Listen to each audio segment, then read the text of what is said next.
Mon entreprise, pour la présenter, est composée aujourd'hui de 2 boutiques et d'un labo central. On est à peu près en tout 20-25 collaborateurs. Et à un moment donné, on a participé à la meilleure boulangerie de France en 2019. Et j'ai remporté le concours sur M6. Et voilà, ça nous a valu une belle médiatisation à l'époque. Mais c'est vrai qu'on avait déjà fait pas mal d'innovations entre-temps, avant et après ça. Il y a des années, j'ai travaillé plusieurs couleurs sur les croissants. C'est-à-dire que on trouvait à cette époque que les croissants classiques, pain au chocolat classique, etc. Il y a eu un petit peu des bicolores au cacao qui ont commencé à arriver et après un peu de couleur. Moi, j'ai travaillé directement avec multicolores. Donc, les croissants arc-en-ciel, des choses comme ça, on en a vu beaucoup sur les réseaux sociaux.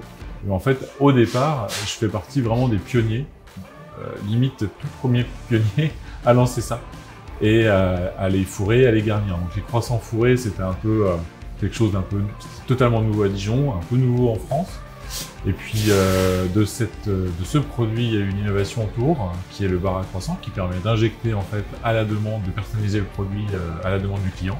Alors le bar à croissant, c'est la dernière innovation la plus récente en tout cas. Et en fait, ça permettait de travailler, on faisait déjà des croissants fourrés.